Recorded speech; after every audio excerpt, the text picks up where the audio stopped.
I wonder how many of you out there have the same dream that I had. I had a dream to become an inpatient coder. It was what I really wanted to do. I studied everything that I could find to find out about the profession, and I just felt like it would suit me and suit my skills and my personality and all of those things. And so I went back to college, got my degree so that I could get into this profession. So I'm wondering if maybe you're a student and you've taken your coding courses and you've completed those and you have a dream to be an inpatient coder. Or maybe you're an outpatient coder and you'd like to upskill because you realize that inpatient coding will take you to a higher level. It will give you advancement in your career. Or perhaps you're already finished with school and you're just trying to find a job and you're trying to gain some experience in coding, some place to keep your skills sharp so that you can, when the time comes and the door opens, you'll be ready for it.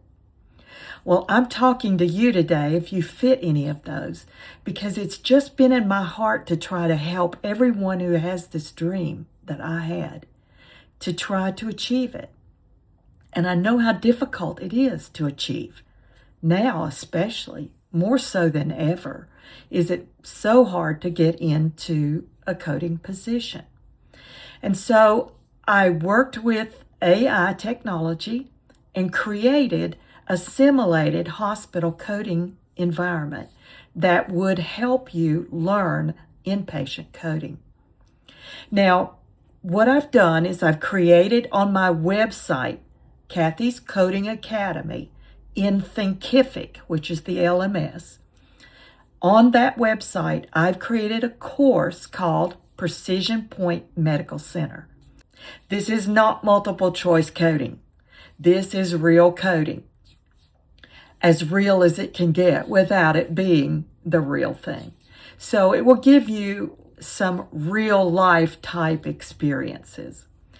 So, and I'm really happy to tell you that I'm offering this to you free of charge. On my website, you'll have to go there. You'll have to set up a free account in Thinkific.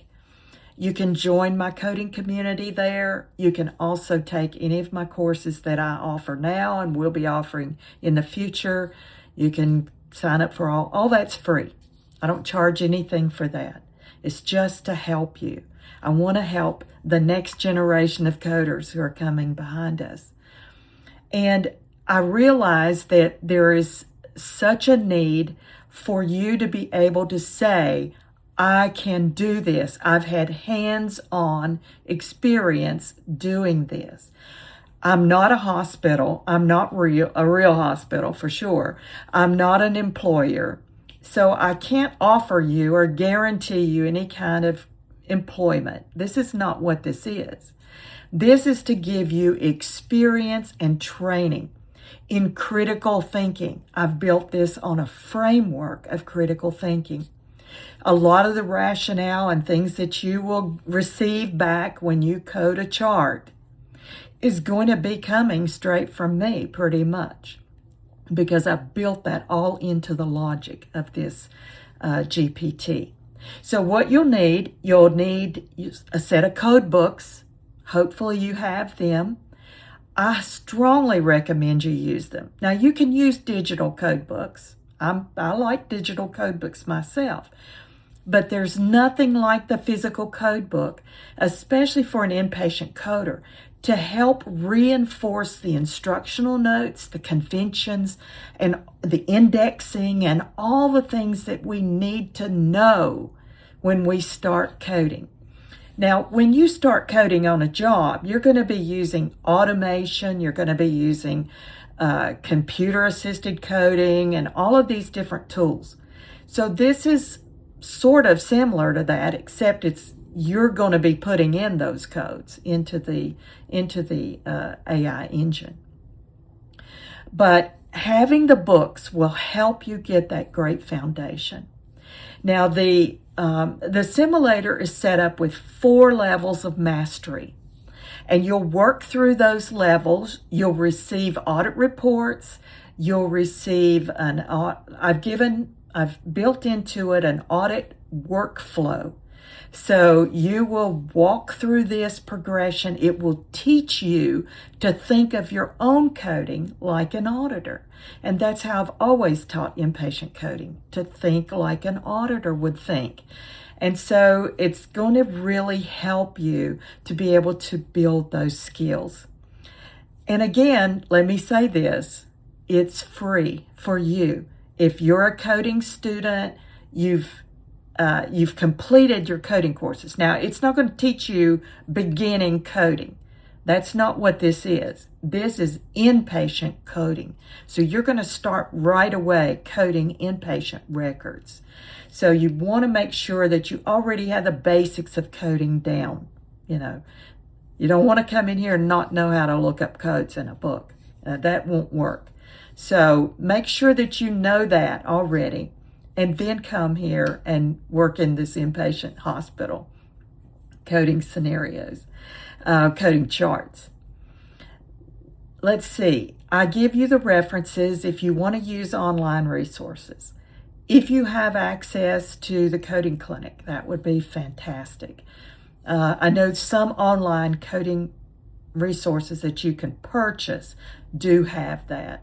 But of course, I don't offer anything like that. I can't afford that, especially not to give for free. So at this point right now, that's where I am. I'm just giving you what I've done, what I have built. And I think it's going to be a great thing. Also, I give you access to me. So you can post rebuttals in the course. If you get charts with mistakes or things that you don't agree with, you'll be able to post those rebuttals, and I will take a look at them and give you feedback on that. So you get access to me, and that will hopefully, as your instructor, I can guide you and help you. And then once you complete all the mastery, I'm working right now to build a 5th level of advanced inpatient coding, but I don't have that completed yet. But at any rate, if you get through all of that, I'll make sure that you have some kind of a badge or certificate or something that you can show on your resume that you have gone through this process, and I'll give you some key points that you can add to show that you have worked through as a hands-on simulator hospital coding experience. All right. I hope to see you over in Thinkific. So just jump right on over there and sign up, and I'll see you in Precision Point Medical Center.